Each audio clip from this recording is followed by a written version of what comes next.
I never imagined I would reach a point where my own daughter would send me a message that cut me deeper than any argument, any fight, or even years of neglect could. The words still echo in my mind every single day. Don't call me again. I'm busy with my life. I stared at my phone for what felt like hours, the screen glowing harshly in the darkened living room, and my hands were shaking. How did it get to this point? How did the little girl I once held in my arms, who used to run to me screaming, "Mommy, don't go," grow up to sound so cold, so distant? Tell me right now, if you were in my shoes, would you have kept trying to reach her, or would you have done what I did next?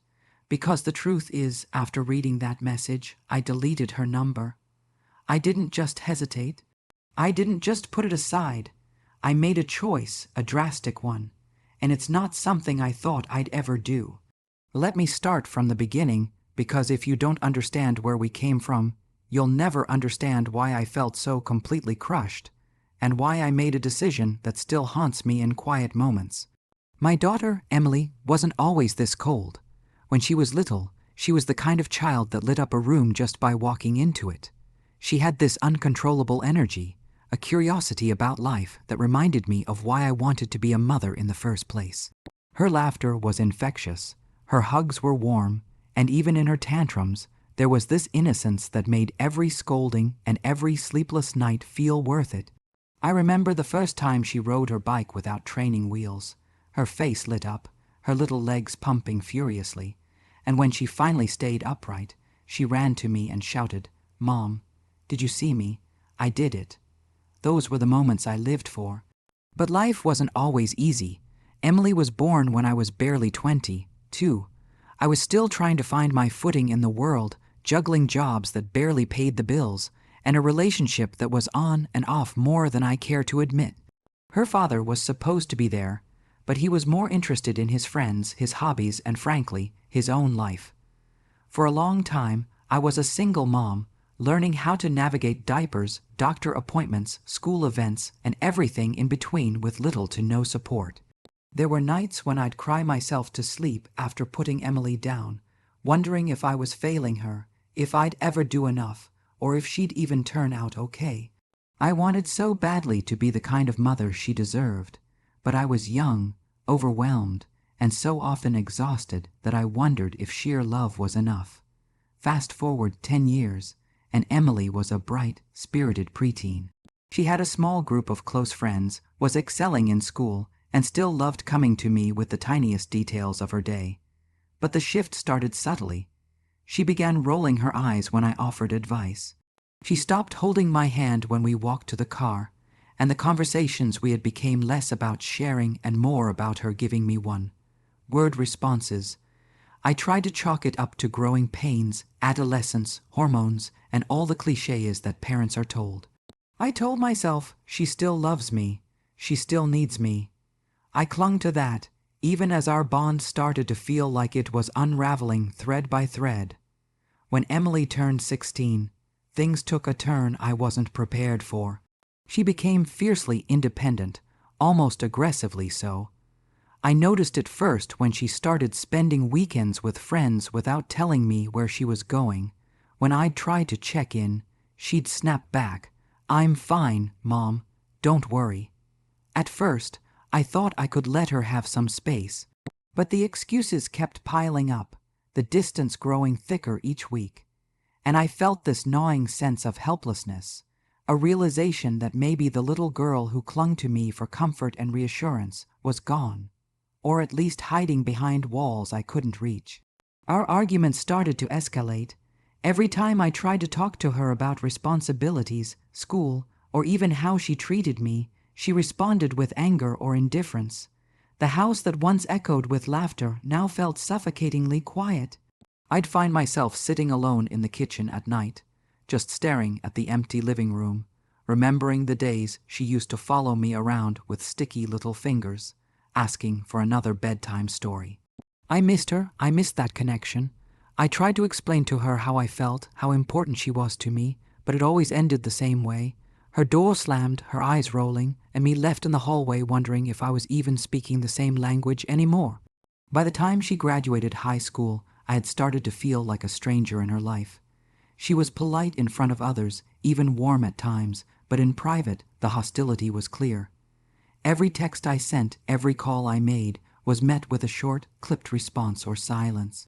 And that message, the one that broke me, was the culmination of months of feeling pushed away.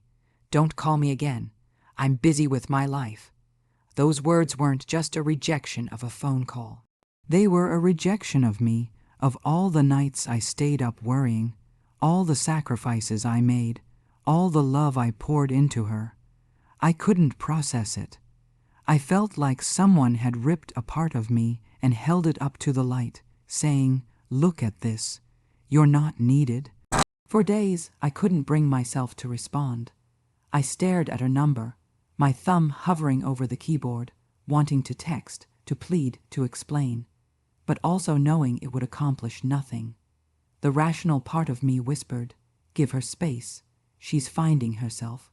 But another part of me, the mother part, the desperate part, screamed that she needed me, that she couldn't possibly mean all of that.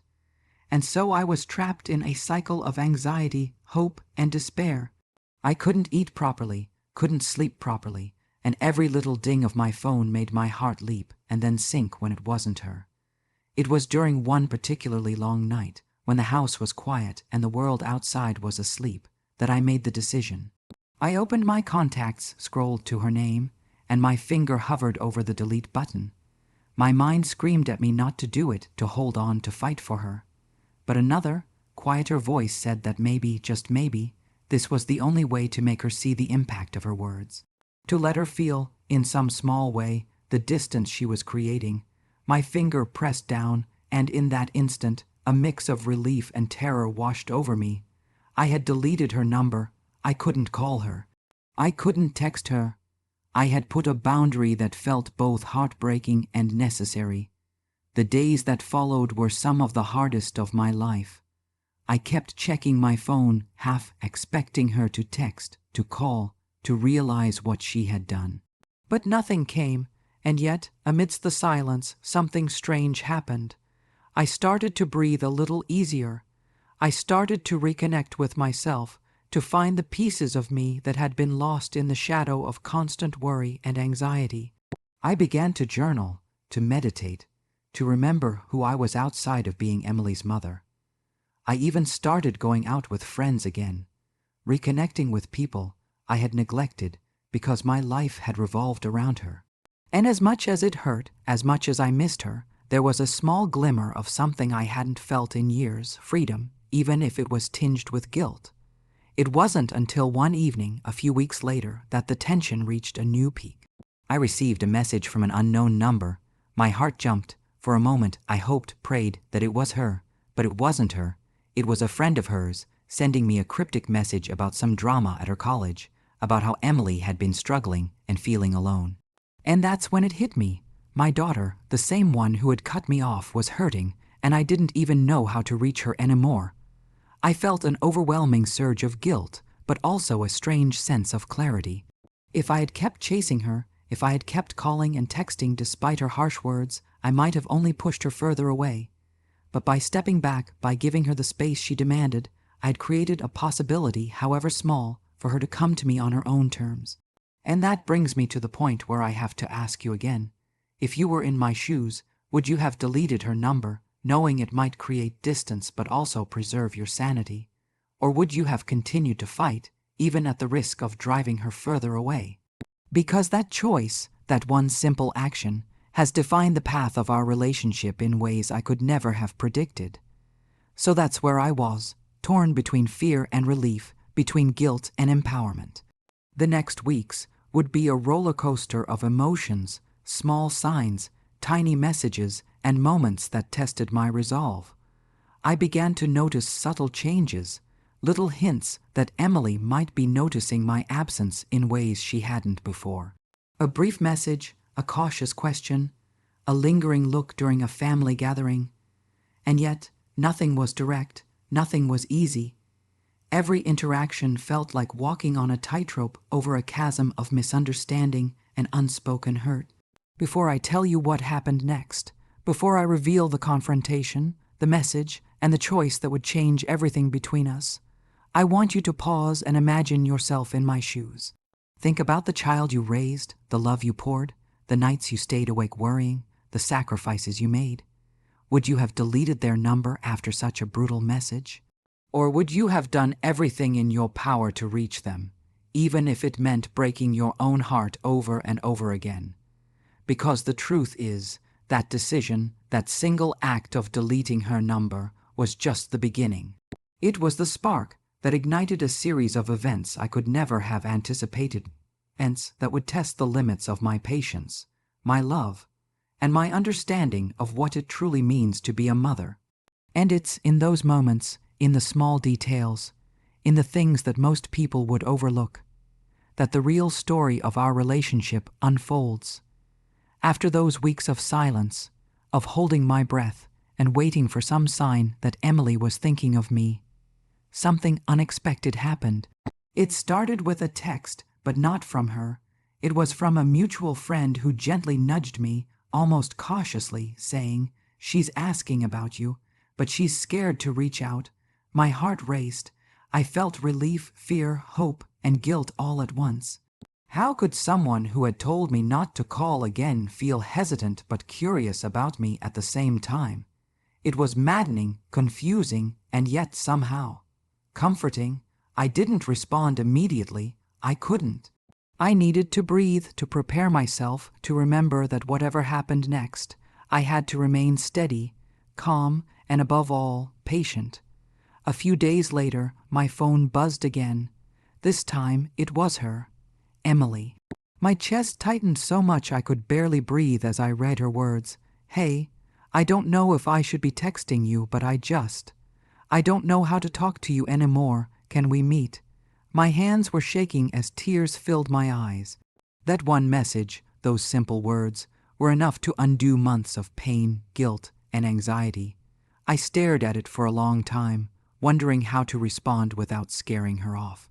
Finally, I typed back, keeping it gentle, cautious, loving but not desperate, of course. "I'd like that.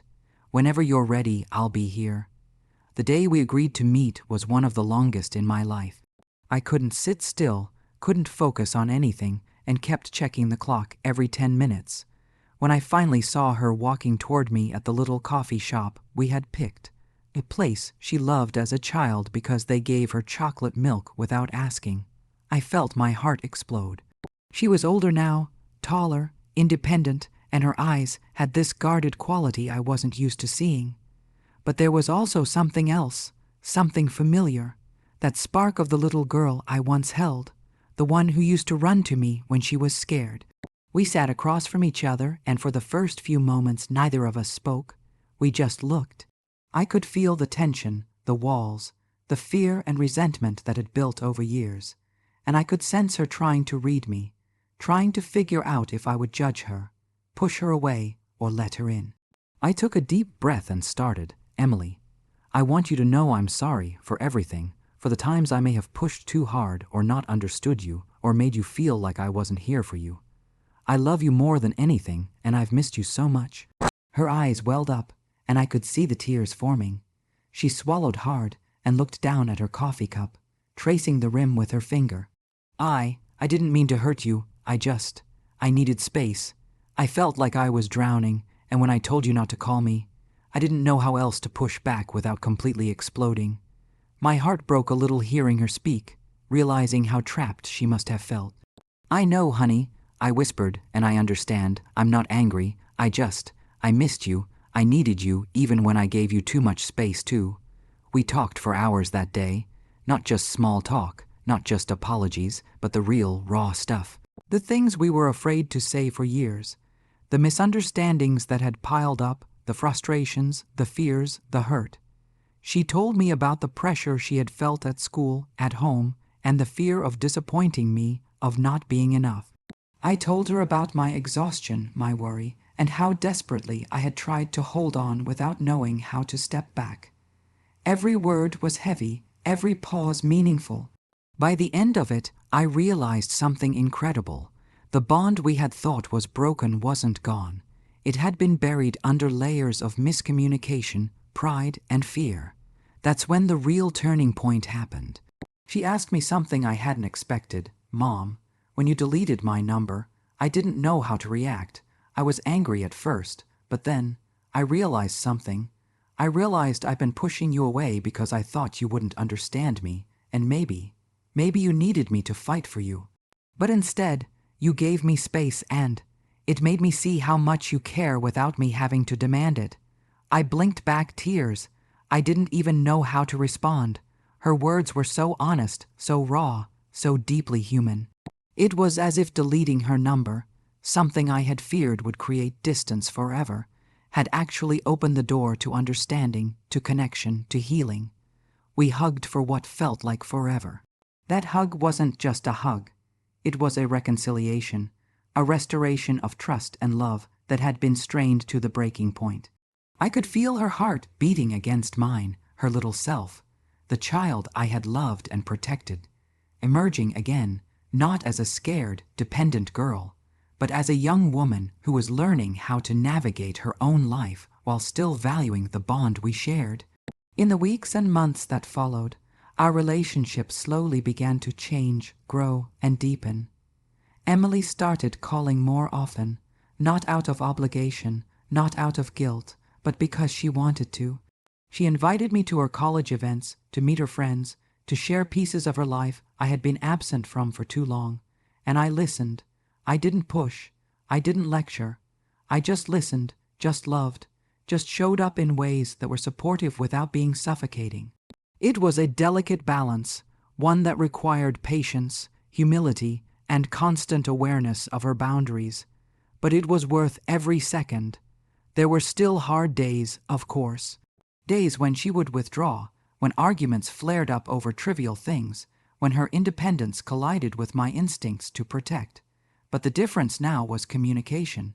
We had built a foundation of honesty and respect that allowed us to navigate these moments without fear or resentment. I learned that love isn't about constant contact or control. It's about presence, patience, and sometimes stepping back so the other person can see the love without being forced to acknowledge it. I also realized something profound about myself during this period. Deleting her number wasn't just about her. It was about me. It was about reclaiming a piece of myself that had been lost in the shadows of constant worry, guilt, and fear. It was about learning to trust that the love I had given wasn't wasted, that my daughter's independence didn't mean rejection, and that boundaries, even painful ones, can be an act of love. I had feared that letting go, even a little, would destroy our bond. In reality, it strengthened it in ways I could never have imagined. Looking back now, I understand that sometimes the hardest choices, the ones that scare us the most, are the ones that teach the most. Deleting her number was terrifying, and I'll admit, it was selfish in a way. I needed space too. I needed to protect my heart. But it became the catalyst for change. It forced both of us to confront our emotions, our fears, and our love in its rawest form. And for that, I will never regret it.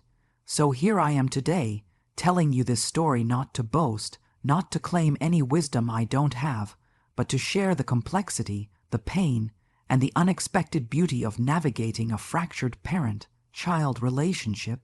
To anyone watching who has felt rejected, ignored, or distant from a child you love more than life itself, I want you to know this. Love doesn't always look like constant attention. Sometimes it looks like stepping back, waiting, and trusting that the bond you've built is strong enough to survive temporary distance. Sometimes the hardest action, like deleting a phone number, giving space, or holding back when every instinct tells you to push forward, is the most loving thing you can do. If you're sitting there right now, wondering if you made the right choices with someone you love, wondering if patience and boundaries can coexist with care and devotion, I promise you, they can. And sometimes the universe teaches us in the most painful, dramatic ways that love is bigger than guilt, bigger than fear, bigger than the fear of being pushed away. It's about presence, understanding, and unwavering commitment, even when the path forward is uncertain. So, to wrap this up, I want to leave you with a question. Have you ever had to step back from someone you loved to truly let them see your love? Have you ever made a painful decision, unsure of its outcome, only to discover that it brought you closer than ever before? Think about that, reflect, and know that sometimes the hardest choices are the ones that lead to the deepest, most enduring connections. If you were on my side through this entire journey, if you felt the heartbreak, the anxiety, and the relief I felt, please like this video. If you want more stories like this, stories about real human struggles, mistakes, and the messy beauty of relationships, subscribe to my channel and share your thoughts about this whole mess in the comments section.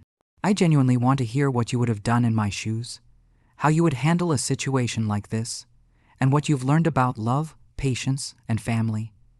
I'll see you all in the next story, and remember, sometimes letting go is the bravest way to hold on.